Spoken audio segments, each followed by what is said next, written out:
Real Madrid কিন্তু এখন ধরেন one of the highest paid. Cristiano রোনালদোর বেলায় রিয়াল মাদ্রিদ হচ্ছে বোট ডাউন করে নাই যে টাকা দিব না তুমি গেলে যাও গা, কিন্তু ভিনির বেলায় কন্ট্রাক্ট রিনেগোশিয়েট করছে রিয়াল মাদ্রিদ, মানে ভিনিকে তারা যেভাবেই হোক রাখতে চাইছে, রাইট। কারণ ভিনির ইয়াঙ্গার সেলফ এখনো অনেক সার্ভিস বাকি। পাশে ভিনিসিয়াস, সে ওয়ান অন ওয়ানে ভালো, ড্রিবল কাটিংয়ে ভালো, ক্রসিংয়ে ভালো, আবার আপার হেড ক্রসিংয়ে ভালো, গ্রাউন্ড দিয়ে ব্রেক করাতে ভালো, লাইন ব্রেকিং পাস দেওয়াতে ভালো, মানে সে প্লে মেকিংয়েও ভালো, আবার ঢুকতে পারে, আবার 1v1ও ভালো, এবং পিছন থেকে এসে গোল স্কোরারও। তাইলে ভালো, মানে modern day one of the না বলতে পারেন দা বেস্ট উইঙ্গার কারেন্টলি, হ্যাঁ বেস্ট উইঙ্গার। ফুটবলের ট্রান্সফারেশন নিয়ে তো কত গল্পই থাকে, প্রতিনিয়তই অনেক গল্পের সূচনা হচ্ছে, একেবারে ভোল পাল্টে যাচ্ছে। আমরা রদ্রিকে নিয়ে একটা সময় দেখছিলাম যে রিয়াল মাদ্রিদের ট্রান্সফারটাই সবাই আলোচনায় ছিল, এবং আমরা তো এরকম আলোচনা করছিলাম যে রদ্রি রিয়ালে গেল, রিয়ালের শক্তি আরো বেড়ে গেল।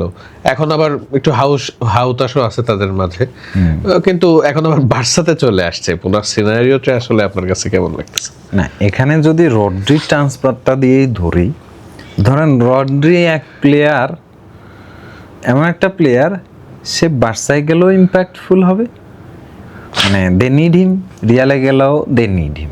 এখন ব্যাপারটা হচ্ছে এরকম যে রদ্রি রিয়ালে গেলে বার্সার খুব বিরাট ক্ষতি হয়ে যাবে, ব্যাপারটা এরকম না। আবার রদ্রি বার্সায় গেলে রিয়ালের খুব বিরাট ক্ষতি হয়ে যাবে, ব্যাপারটা স্পোর্টিং জিনিসে আপনার হচ্ছে এরকম যে আপনার শক্তি বাড়াবে কে, রদ্রি হচ্ছে শক্তি বাড়াবে, কিন্তু সেখানে তো রিয়াল মাদ্রিদ খুব বেশি লস হবে বলে ব্যাপারটা ওরকম না।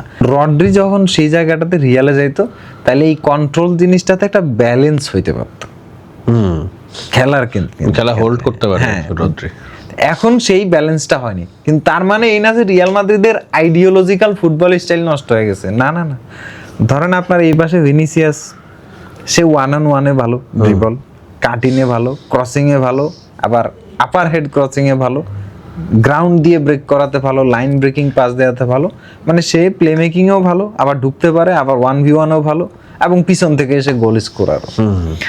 তাইলে ভালো, মানে modern day one of the না বলতে পারেন দা বেস্ট উইঙ্গার কারেন্টলি, হ্যাঁ বেস্ট উইঙ্গার।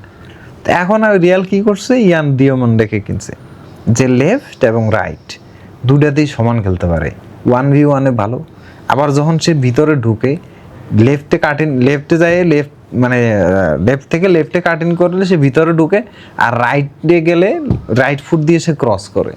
সে কিন্তু কোন ফুটেড মনে করেন যে সেটা সে নিজেও জানে না, বেসিক্যালি বোথ ফুটেড। তো এইসব প্লেয়াররা আবার অনেক বড় প্রিভিলেজেস। দেখেন এমবাপ্পে এখনো ব্যালন ডিওর জিতে নাই, কিন্তু বোথ ফুটেড প্লেয়ার ডেম্বেলে কিন্তু ব্যালন ডিওর জিতে বসে আছে, বুঝতে পারছেন? সো ডিয়ামন্ডে আসছে, ভিনিসিয়াস যে ইম্প্যাক্টটা লেফট থেকে দিচ্ছে, দেখা গেল রাইট থেকে সেই ইম্প্যাক্টটা উদয় আসলে করলো। তাহলে আপনি মাঝখানে হলে এমবাপ্পে, এখন ও ওয়ার্ল্ড কাপ থেকেই গোল স্কোরিং ফর্ম নিয়ে আসছে, এখন পর্যন্ত 27 পার হয়ে যাচ্ছে, ব্যালন ডিওর জিততেছে না, ও তো এখন পাগলা হয়ে যাবে গোলের জন্য, বা দলীয় সাফল্য হোক বা ইয়ার জন্য, ও ইউরোপিয়ান গ্লোরির জন্য, চ্যাম্পিয়ন্স লিগের জন্য ও পাগল হয়ে যাবে, কিন্তু এখনো জিতে নাই। সো এমবাপ্পের ক্যারিয়ারে তো চ্যাম্পিয়ন্স লিগ না জিতে অপশন নিবে, ব্যাপারটা এরকম তো হবে না, ও জিততেই হবে। তার মানে ওর একটা টাইম আসতেছে, রিয়াল সেই অনুযায়ী প্রজেক্ট বানাচ্ছে উইন। তারপরে ভিনিসিয়াস রিনিউ না করাই রাখি দিছে, অলমোস্ট চলে যাচ্ছিল আর্সেনালে টাকার বনবিনা না হলে। রিয়াল মাদ্রিদ কিন্তু এখন ধরেন one of the highest paid.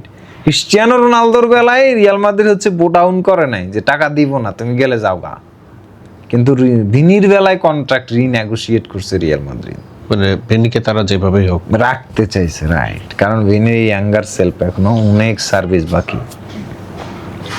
এর পিছনে নাম্বার 10-এ এমবাপ্পে, ঠিক পিছনে হলো জুড বেলিংহাম। তো কম্প্যাক্ট সিস্টেম যদি লো ব্লক টিম হয়, সেক্ষেত্রে জুড বেলিংহামের চেয়ে ব্যাটার করে ফেলবে বার্নার্দো সিলভা, মানে সিমিলার সিচুয়েশনে নাম্বার 10 কিন্তু ওদের হাতে রয়েছে। এখন বার্নার্দো সিলভারে কখনো কখনো ধরেন ইয়ান ডিয়ামন্ড অনেক ইয়াং, টু ইয়াং, ওকে কিছুক্ষণ সময়ের জন্য সরাই ওরা রাইট উইং এ দিয়ে দিতে পারতেছে, হাউতাশ করার তো কিছু নাই না। মিড কিন্তু একেবারে সেট, ধরেন আপনি বার্নার্দোরে দিলে তো কন্ট্রোলটা আরেকটু বেটার করতে পারেন, আর বেলিংহাম দেয় ডিফেন্সিভ, সেই স্পেশাল ওয়ার্ক রেট দেয়, স্পেশাল ওয়ানের কারিশমা তো। হ্যাঁ, আর মরিনো আসলে বেলিংহামও দেখবেন ডিফেন্ড করে যায়, এটা স্বাভাবিক। মরিনোর টিম হইলে আপনাকে ডিফেন্ড করতে হবে।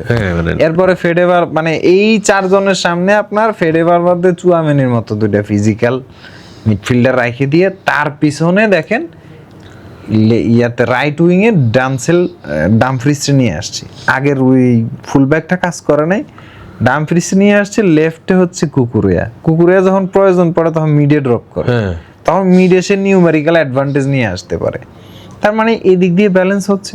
এই জায়গায় যদি খালি রড্রি আসতো তাহলে আর একটু এক্সট্রা কন্ট্রোল হয়ে যেত আর কি। দেখা গেল যে রিয়াল মাদ্রিদ মানে খুবই ছিঁড়ে খুঁড়ার ট্রানজিশনাল ফুটবল খেলতেছে, তখন ব্যাপারটা একটু বেশি বেশি হয়ে যেত।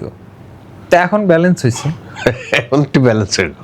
মানে তখন একটু বেশি বেশি হয়ে যেত না। গ্যালাকটিকো মডেলের মধ্যে আমার মনে হয় মানে যতগুলা গ্যালাকটিকো তৈরি হয়েছে এটা হয়ে যেত সেরা গ্যালাকটিকো।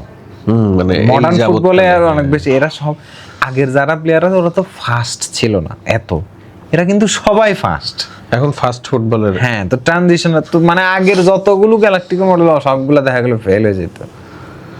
কারণ রড্রি তো আপনার ট্রানজিশনাল অ্যাটাক করলে আপনার ট্রানজিশনাল অ্যাটাক খাওয়াও লাগে। তা আপনি যখন ট্রানজিশনাল অ্যাটাক থেকে ট্রানজিশনাল অ্যাটাক খাবেন, ওই মাঝখানের জায়গায় রড্রি হলো ডেস্ট্রয়ার। ও আপনার ট্রানজিশনাল অ্যাটাক খাওয়াটা আটকায় দিবে, প্রেস করে বল নিয়ে নিবে। রড্রি তো অত ফাস্ট প্লেয়ার না, কিন্তু ও পজিশনিং এর দিক থেকে ডেঞ্জারাস। সো ও নিয়ে আসতো কন্ট্রোল। সো সেই কন্ট্রোলটুকু বার্সেলোনা তো আগে থেকেই কন্ট্রোলিং, এখন সেটা বার্সেলোনা যায় চেরি অন টপ বসে গেছে। এখন কি হবে, এখন হচ্ছে ধরেন আপনার 90 মিনিট চাইলে বার্সেলোনা কাউরে বল না দেওয়ার চিন্তা করলে নাই দিতে পারে।